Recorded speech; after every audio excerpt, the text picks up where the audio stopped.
Hi, I'm Derek and Tate, and welcome to the Blind Squirrel Channel. It's Saturday, September 6th, and I'm live in the studio with the man himself, Sep Hendrickson, on the California Sportsmen radio show.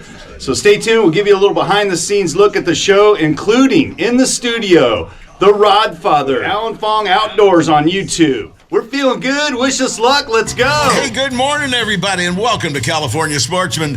It's that time of day. We've got a great show planned for you this morning. It is going to be an interesting show because we're going to be going live on the water. Salmon season is open. It opened up Thursday. It's wide open out there for many of the guys. We're going to jump into a very exciting boat here in just a minute. We're going to be checking in with Captain Rick Powers, Captain Steve Huber, Captain James Smith, Captain Ricky Acosta, Captain Jay Lopes, all of them heading out to the salmon grounds right now.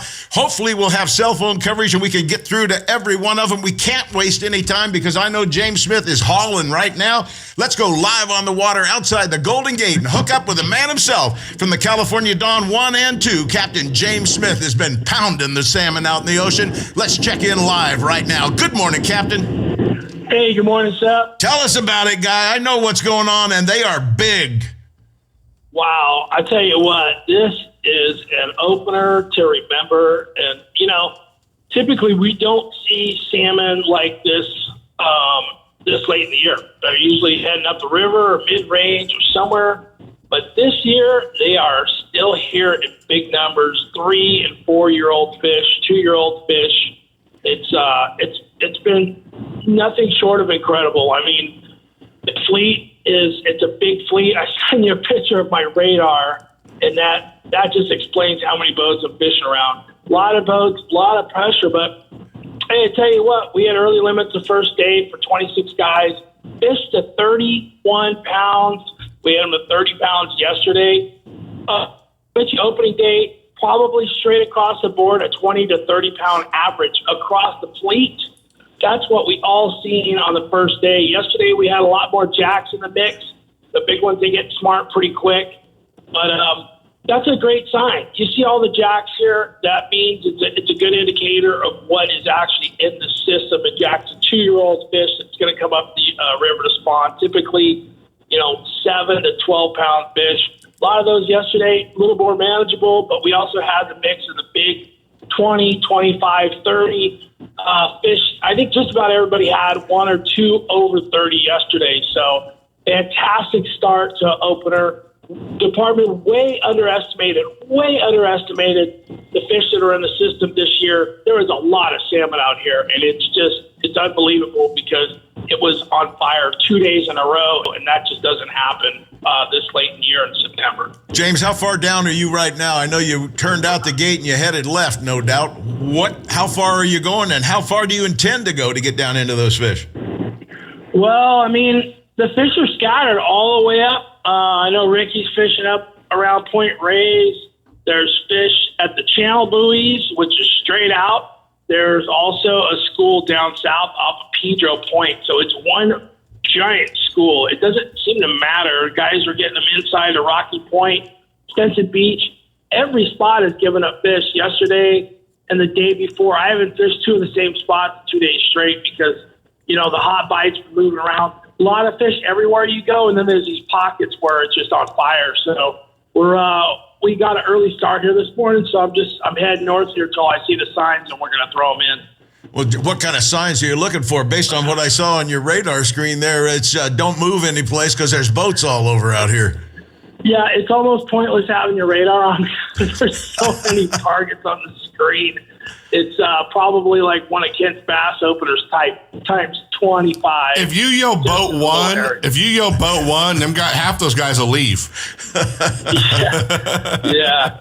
It's pretty impressive the amount of boats. But I tell you what, salmon is the lifeblood of the West Coast fisheries. I mean, we absolutely need it. You see all the participation. Everybody's excited to be out here today, and a lot of enthusiasm is going to bring a lot of boats. We've got to give the department a lot of credit. I know they've been bagged on in the past, but hey, they've turned this program around with the hatchery programs, net programs. They're doing we got all kinds of programs going on here, but the fish have got out. We've had 3 wet years in a row. This this is the tall tale signs. We're going to get a lot of fish in the river. So if you're a river fisherman, stay tuned. You're going to see something pretty exciting here in probably just a couple of short weeks. Well, James, action out there is going to continue, obviously, for the next 2 or 3 days of our season. What are you going to be doing right after that? Well, we're going to go back out to the islands. I got a shot out there the other day. We made it out the day before the salmon opener on Wednesday. And let me tell you, 3 years of not touching the spot, and that lingcod bite was just nothing short of incredible. We had 64 lingcod and just a couple of drifts out there, just full speed, the rock cod, full speed. It was wide open. So we get off of salmon this Sunday. So there's 2 days left, just today and tomorrow, and then we'll be back on the rock cod, lingcod at the islands on Monday and Tuesday. And check this out, a possibility of an albacore trip on Wednesday. I know guys are going to go fish albacore on Monday and Tuesday. If the signs are there, if we get the warm water, we have the weather, we may throw in a tuna trip. So, and I've been hopping from fishery to fishery. We fished in the bay for halibut and bass the other day, wide open stripers in San Pablo Bay. And the stripers are heading back to the Delta, too. It sounds like we might have... Yeah, you're starting to break up now. You're just getting into that breakout range, but keep going. You're all right. I want you to make sure you get the number out for everybody, too. It's like potluck wide open city, folks. This is your chance. This is your time of year to enjoy the best fishing that we've got on the West Coast. Absolutely. It's been nothing short of spectacular here. Like I said, wide open at the islands for rock cod and lingcod. The salmon's wide open, and hopefully throwing some albacore this week. So, busy week ahead of us. Give them all the hookup info because they got to do this. They got to climb on board and have some fun. Absolutely. The number here, 510-417-5557. Reach us on the web at california.com. Also, Facebook, Instagram, and TikTok. Come check us out, California.sportfishing. James, have a great day on the water. If by some reason you can get back to us by text, email, or calling in, do so. Let us know what's going on before we get off the air. We'll definitely do that, Seth. Hoping the best for you, partner. Take care and spank those buggers. That's what we need, a bunch of them flopping around on the deck. Brings the outdoors and fishing directly to you. It's your opportunity to learn from one of the best in the West. Here's Alan Fong, the Rod Father. Good morning, Mr. Fong. Good morning. Nice of you to drop in today in the studio, live by as once in always. a while. Yeah, the first of every single month. But this week you brought along a friend of yours. Yeah, brought my nephew. Yeah, he brought his nephew along, who is Michael Fong. Welcome to the California Sportsman. But more importantly, he's the rep for a few product lines that you might have dealt with in your past. Yeah, I get to sample a lot of stuff. I abuse them. That's why they put them in your hands, to find out how they hold up, how they work, and everything. We're going to introduce you right now to Mr. Michael Fong, the rep for Okuma Rods and Reels, as well as P-Line, Yakima, and some other products. Welcome to California Sportsman, Michael. Thanks for having me on. Well, Mike, some of the great things that I'm starting to see with Okuma's, I glanced around here knowing you were coming to the studio today. I was all over your website. I was checking out. You've got everything from lightweight spinning and casting and level lines all the way up to serious boat rods and boat reels, too. Yeah. We have a kind of a price point for every type of species. Trout, tuna, bass, stripers, halibut.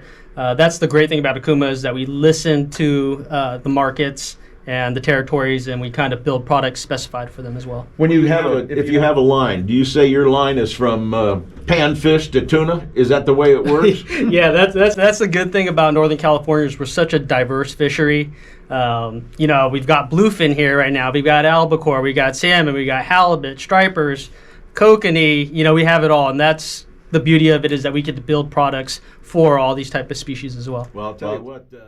West, a lot more rods and reels are coming into play than ever before. Some of the big, heavy-duty stuff. We talked Penn for years around here for a lot of big stuff, but Okuma's got some fantastic boat reels and big stuff, heavy-duty stuff. Absolutely. Our Makaira is probably one of the most popular bluefin tuna reels, trolling reels out here on Northern California. 2023, we had a really big surge of all the bluefin coming in, And we were able to get all these big reels into the stores really quick, and you'll see a lot of them in a lot of the pictures. What kind of price range are we talking for some of the heavy stuff? For the big 50 wides, they're going to be like $750 and up for just the reel. Sure. But, I always stress to people that these fish are like once-in-a-lifetime fish around here, and you want to be properly geared to go after them and not be undergunned. Well, I was talking with Ricky Acosta, one of the friends of the California Sportsman Show, too. He was telling me they're losing a lot of fish out there, bluefin as well as albacore, when they're hooking up out there. And it's usually tackle or operator error in my book when it comes to that. It's either knots, old equipment, or something that hasn't been replaced. And this new state-of-the-art stuff that's out there just doesn't compare to what we had 15, 20 years ago, like a Penn 60 squidder, you don't see those out there anymore. No. Yeah. He was out two weeks ago? Yeah, I was out about 3 weeks ago. We got 2 of them. And being properly geared is so important. My dad used to go albacore fishing in the 90s, and he'd always tell me we hook a bluefin every year, right? But they were, they had monofilament back then, no braided lines, so they would just get spooled immediately. So I just stress to people, if you go out there for bluefin or albacore, just try to have the proper gear. Give yourself a good chance to catch them. I'd just like to remind everybody out there that today Derek Tate has been in here doing recordings on everything in the world for us. We have got video of some of this. We're talking about putting these up on YouTube 30 seconds. With a regular basis, so that we show you segments. And when we do post this, it'll probably be on Blind Squirrel. It'll probably be on Sep's YouTube channel, too, if we ever get that one worked out. It's going to happen soon. You'll be able to see it. We'll tell you where it is. I want your opinions, whether you want to see it happen a lot on Ultimate Bass, on California Sportsman, or whether you give a damn or not. This is Sep, everybody. I want to thank Derek Tate, Michael Fong, Alan Fong, Kent Brown, and everybody in the control room. Till next week, this is Sep. Tight lines, everybody. We'll see you then, and we're talking river next week. The award-winning California Sportsman is your source for the most current and accurate information on fishing California's